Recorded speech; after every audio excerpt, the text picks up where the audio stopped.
Mesdames et messieurs, ravi de vous retrouver dans cette grande édition d'information d'histoire. Bonsoir.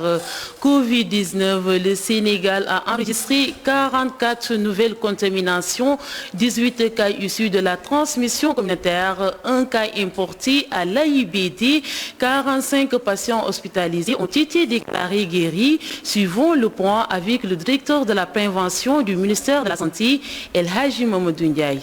Sur 944 tests réalisés, 44 sont revenus positifs, soit un taux de positivité de 4,66%. Les cas positifs sont répartis comme suit. 25 cas contacts suivis par nos services, un cas importé enregistré au niveau de l'aéroport international Blaise Diagne de Diass et 18 cas issus de la transmission communautaire répartis entre les communes ou quartiers suivants. La commune de Saraya, 5 cas communautaires. Matam, 2. Nioro, 2. Thiès, 2. Dieuppeul, 1. Dagana, 1. Kolda, 1. Oussouye, 1. Richard Toll, 1. Saint-Louis, 1. Et Ziguinchor 1. 45 patients hospitalisés ont été contrôlés négatifs et déclarés guéris. 31 cas graves sont pris en charge dans les services de réanimation. Aucun décès n'a été enregistré ce lundi 31 août 2020. L'état de santé des autres patients hospitalisés est jugé stable. Rappel à Dieu de M. Ndour, c'est toujours la tristesse et la consternation au domicile familial. M. Ndour était un serviteur de dimension exceptionnelle selon sa famille. Il a servi avec loyauté le monde éducatif. Ce sont les témoignages de la famille du défunt. Voici Abdou Karim Ndoye, frère de M. Ndour, que nous écoutons au micro de Aline Badra Diop. Ousmane est un jeune frère. De par sa profession, il était professeur d'histoire. Il a servi au lycée Blaise Diagne et un peu partout. Ousmane était attentif aux besoins du peuple. Quand je dis le peuple, c'est son environnement immédiat. Ousmane aidait. Ousmane aimait inscrire les enfants à l'école. Ousmane, il faisait beaucoup de bien. Alors, je crois que les autres auront l'occasion de parler de lui. Mais si vous me demandez de parler de lui, c'est comme si je me faisais à la part du lion. Il est souvent difficile de parler de soi.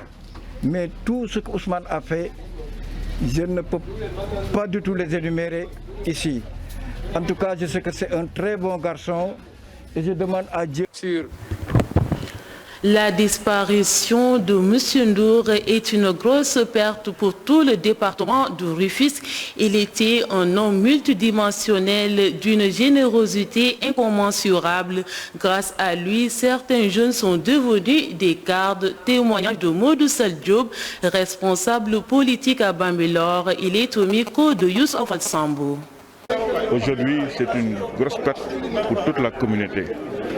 Parce que M. Ndour était un homme multidimensionnel, un homme d'une très grande grandeur, d'une très grande générosité, un homme qui était pétri de talent, qui avait un savoir très large et qui aimait partager ce savoir-là, qui était d'une générosité incommensurable.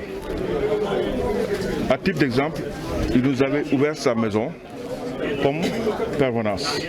Toutes nos réunions, tous nos rassemblements politiques se passent chez lui. Et on est toujours accueilli à cœur ouvert. Lui comme sa famille, en particulier sa femme. Il nous prodiguait de jour comme de nuit tout conseil qu'il jugeait utile et qui allait dans le sens de développer cette zone-là. Et je n'étais pas le seul à bénéficier vraiment de cette largesse, de cette générosité de M. Ndour.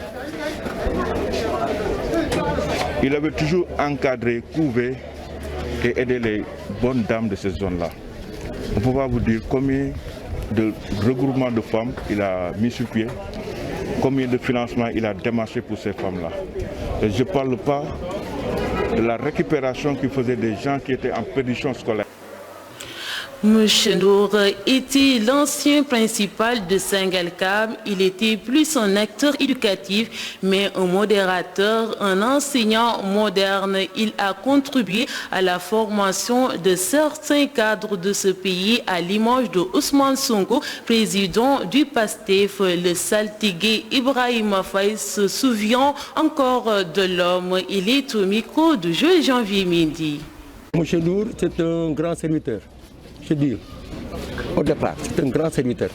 Il a fourni beaucoup d'efforts, il a aidé beaucoup d'élèves dans ce secteur. Ces élèves qu'il a aidés, j'en sais quelques-uns, beaucoup sont devenus des docteurs, qui sont devenus des ingénieurs. Je peux en citer quelqu'un qui habite à Déni Biramdao Nord. Il est devenu un grand ingénieur. Il avait même offert 2 parcelles. Mais ces parcelles, vraiment, il n'a pas suivi.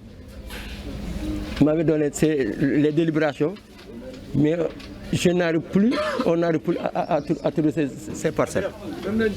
Vraiment, je vous dis que Ousmane Sonko, il fait partie de ses élèves. Il avait en Ziguinchor, école, je connais bien, j'ai oublié l'école. Il était son professeur en histoire-géo. Et puis en politique, les jeunes du maire Ndiaye dénoncent ce qu'ils qualifient des sorties orchestrées par le ministre Omar Gueye pour diviser Bambilor. Ils interpellent le président de la République et invitent les jeunes à une prise de conscience. Voici Moustapha Sarr, responsable politique proche du maire Ndiaye. Il est au micro de Youssouf Amani. De parler de la politique, encore une fois. Et je pense que entre personnes de la même famille, on doit même essayer de trouver des moyens dans un combat mutuel, au lieu de se jeter des pierres et encore une fois, au lieu de saper le travail qui est en train d'être fait par le député maire Ndiaye Diop, encore une fois. Donc c'est un appel solennel que nous lançons aujourd'hui au ministre Omar Gueye. S'il veut discuter, s'il veut faire des choses dans la commune de Bambilor, nous sommes complètement ouverts. Parce que ce qui nous intéresse, c'est le développement du village de Bambilor et de la commune de Bambilor, encore une fois. Mais essayer de créer des discordes, essayer de créer un peu de renversement politique ou simplement des intrigues crypto-personnelles, ça, je pense qu'on est au-dessus de ça. Donc aujourd'hui, nous lançons encore une fois, et je le dis et je le dirai autant de fois qu'il le faudra, et je le réitère encore une fois, parce que c'est une nécessité. On lance un appel solennel à l'ensemble des républicains aujourd'hui, que le ministre, au président de la République, que le ministre Omar Gueye, qui est en dessous de tous ces agissements-là, que ce soit Moutsal ou les jeunes représentants Moutsal, que ce soit le journal exclusif, qui en une semaine sort 3 à la une, 3 jours de suite, le maire Ndiaye Diop, en ayant des arguments, des choses, dire des choses juridiquement qui ne sont pas fiables, qui ne sont pas valables, je pense qu'encore une fois, ça c'est autre chose. Et cet élément a bouclé cette édition, mesdames et messieurs. Merci de l'avoir suivi. Retrouvez juste après moi Aminata Dia dans votre grande édition d'information en Wolof. Excellente suite de programme sur la Zone 7 TV.